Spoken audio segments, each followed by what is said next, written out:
नमस्कार दोस्तों, आज हम वीडियो में बात करेंगे अश्वगंधा के बारे में। अश्वगंधा के फ़ायदे, नुकसान और कई रोगों में इसका प्रयोग किस तरह से किया जाता है, इसके बारे में आज हम बात करेंगे। आयुर्वेद में अश्वगंधा एक बहुत ही प्रचलित औषधि है। बहुत सी ऐसी बीमारियां हैं जिसमें अश्वगंधा का प्रयोग किया जाता है। इस औषधि में अनेक प्रकार के गुण जो हैं पाए जाते हैं। आज के समय में वैद्य जो हैं काफ़ी ज़्यादा मात्रा में इसका प्रयोग जो है वो करने लग गए हैं। अश्वगंधा एक पेड़ है। इस पेड़ के पत्तों और जड़ में अश्व के पेशाब और अस्तबल जैसी महक आती है। इस कारण ही इस औषधि का नाम जो है वो अश्वगंधा रखा गया है। अश्व मतलब घोड़ा, घोड़े सी महक इसमें से औषधि में से आती है, इसलिए इसका नाम अश्वगंधा रखा गया है। तासीर के आधार पर अगर हम बात करें तो अश्वगंधा बहुत गर्म होती है। मुख्य रूप से अश्वगंधा का प्रयोग शारीरिक कमजोरी को दूर करने के लिए और गठिए के रोग में या फिर शरीर को बल देने में और उत्तेजना बढ़ाने में, काम शक्ति को बढ़ाने में इसका जो प्रयोग है वो किया जाता है। वैसे देखा जाए तो अश्वगंधा बड़ी ही चमत्कारी औषधि है। इसका प्रयोग अनगिनत रोगों के उपचार में किया जाता है। इसके कई नाम हैं, अलग अलग नामों से इसे जाना जाता है। जैसे संस्कृत में इसे वर्दा, बलदा या कुष्ठगंधिनी व अश्वगंधा के नाम से जाना जाता है। इंग्लिश में इसे विंटर चेरी के नाम से जाना जाता है। हिंदी में भी इसके कई नाम हैं, जैसे असगंध, नागौरी, असगंध व अश्वगंधा। अश्वगंधा औषधि का प्रयोग जो है वो मुख्य रूप से चूर्ण के रूप में या फिर चूर्ण के रूप में करते हैं, या फिर इसको हम लोग सिरप के रूप में, जैसे अश्वगंधा रिष्ट के रूप में इसका प्रयोग हम लोग करते हैं। अब अगर हम इसके फ़ायदों की बात करें तो दोस्तों, अश्वगंधा को गुणों के आधार पर एक चमत्कारी औषधि माना गया है। तो जानते हैं कि इसके क्या क्या फ़ायदे हैं। सबसे पहले बात करते हैं शारीरिक कमजोरी के लिए। अश्वगंधा के प्रयोग से शारीरिक कमजोरी, चाहे वह किसी भी कारण से क्यों ना हो, उसको दूर किया जा सकता है। हाथों पैरों का दुखना, कमजोरी से कमर में दर्द रहने लग जाता है, शारीरिक थकान, इन सभी प्रकार की जो प्रॉब्लम्स होती हैं कमजोरी से रिलेटेड, इसमें अश्वगंधा का प्रयोग अच्छा माना जाता है। मानसिक तनाव, दिमागी कमजोरी के लिए अश्वगंधा एक ऐसी औषधि है जो मन को शांत रखती है। जो व्यक्ति तनाव में रहते हैं उसे इस औषधि का सेवन अवश्य करना चाहिए। शोध के अनुसार अश्वगंधा में एंटी स्ट्रेस गुण होते हैं जो तनाव और मानसिक विकार को दूर करते हैं। इसके अलावा जो यौन रोग होते हैं, इस औषधि का सीधा प्रभाव मूत्र संस्थान की वाहिनियों पर, जो नसें होती हैं उनके ऊपर पड़ता है। इसके सेवन से वीर्य भी गाढ़ा हो जाता है। शीघ्र पतन या स्तंभन जैसी जो प्रॉब्लम होती है उसको भी इसके साथ हम सॉल्व कर सकते हैं। शादी के बाद अपने जीवन को खुशहाल बनाने के लिए इसका प्रयोग हम लोग करते हैं। इसके अलावा अनिद्रा, अगर नींद ना आ रही हो सही से, जिनको नींद की समस्या रहती है, उनके लिए ये औषधि बहुत चमत्कारी है। इस औषधि के सेवन से नींद ना आने की समस्या दूर होती है।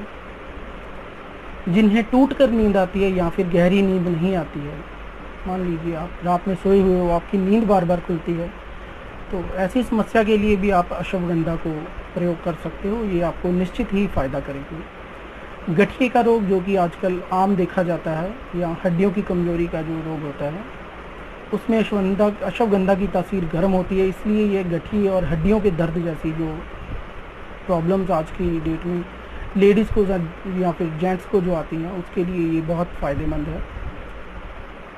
इसके अलावा इम्यून सिस्टम को ये बहुत मजबूत करता है। आज जिस तरह से प्रॉब्लम्स कई चल रही हैं, तो उसमें इम्यून सिस्टम को स्ट्रॉन्ग करना बहुत ज़रूरी हो गया सबके लिए।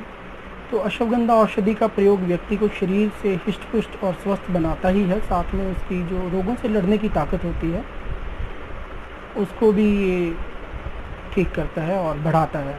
जैसे आज कोरोना की महामारी के समय में अश्वगंधा के सेवन से आप अपनी रोग प्रतिरोधक क्षमता को कुछ हद तक बढ़ा सकते हैं। इन सभी से के अतिरिक्त ऐसे बहुत से रोग और भी हैं जिनके उपचार के लिए हम लोग अश्वगंधा का प्रयोग करते हैं। जैसे कैंसर तक के लिए इसका प्रयोग किया जाता है, क्योंकि ये रोगों से लड़ने की ताकत को बढ़ाता है। संक्रमण, घाव ना भर रहा हो किसी का, थायराइड की प्रॉब्लम हो, किसी को आँखों से रिलेटेड कोई बीमारी हो या फिर शरीर का वज़न बढ़ ना रहा हो, तो उसमें भी अश्वगंधा जो होता है हमारी मांसपेशियों को मजबूत करता है और हमारे वज़न को बढ़ाता है। अब बात कर लेते हैं अश्वगंधा के कुछ जो ऐसे नुकसान हैं जिसके बारे में हमें बात ज़रूर करनी चाहिए। बहुत से लोग सोचते हैं कि जो देसी दवाइयाँ हैं या अश्वगंधा है ये सिर्फ फ़ायदा ही करती है, लेकिन अगर इसको सही तरीके से ना लिया जाए तो कभी कभी इसके नुकसान भी हो सकते हैं। तो कुछ नुकसान हैं उनके बारे में भी हम बात कर लेते हैं। लंबे समय तक इसका प्रयोग हमें नहीं करना चाहिए। ज़्यादा लंबे समय तक प्रयोग करने से ये हमें नुकसान कर सकती है। अगर लंबे समय तक आपको इसका प्रयोग करना हो तो किसी वैद्य के निरीक्षण में ही आप इसका जो है प्रयोग करें। उसको बिना पूछे आप इसका प्रयोग ना करें लंबे समय तक। पेट रोग जिसको रहते हो, जैसे गैस का बनना रहता हो, अल्सर या हाइपर एसिडिटी जो होती है, अगर तेजाब बनता है किसी के, तो उसको भी इसका प्रयोग जो है अश्वगंधा औषधि का प्रयोग नहीं करना चाहिए। अगर आपको किसी वैद्य ने अश्वगंधा आपकी प्रॉब्लम के अनुसार दी है तब तो आप इसको प्रयोग कर सकते हो, लेकिन बिना वजह के आप अगर इसको प्रयोग कर रहे हो और आपको ये सब प्रॉब्लम्स हैं तो आप इसका प्रयोग ना करें। पेट की गर्मी को लेकर अक्सर बहुत से लोग परेशान रहते हैं, पेट में गर्मी रहती है, तो ऐसी स्थिति में भी अश्वगंधा का प्रयोग हमें नहीं करना चाहिए। गर्भ धारण किए हुए जो स्त्रियां होती हैं, ऐसी स्त्रियों को अश्वगंधा का प्रयोग बहुत सावधानी से करना चाहिए। बिना वैद्य की देखरेख के इसका प्रयोग आप ना करें। या फिर किसी एलोपैथिक दवाई को आप खा रहे हो तो आप इस चीज़ का ज़रूर ध्यान रखें कि आपके वैद्य को या फिर आपके डॉक्टर को ये ज़रूर पता होना चाहिए कि आप अश्वगंधा का सेवन कर रहे हो। वो आपको इसके बारे में बेहतर जानकारी देगा कि आप इसका प्रयोग कर सकते हो या नहीं कर सकते हो। तो दोस्तों, अश्वगंधा एक बड़ी ही गुणकारी औषधि है। आप जितने भी रोगों की हमने बात की है उसमें प्रयोग करने के लिए एक बार अपने वैद्य से ज़रूर परामर्श कर लें। सेवन इसका जो करना है आपने चिकित्सक की देखरेख में करना काफ़ी सुरक्षित माना गया है। आप अगर इसके बारे में कोई और जानकारी चाहते हो तो आप कमेंट सेक्शन में हमें बताइए, हम आपकी पूरी सहायता करेंगे। तो दोस्तों, आज के लिए इतना ही।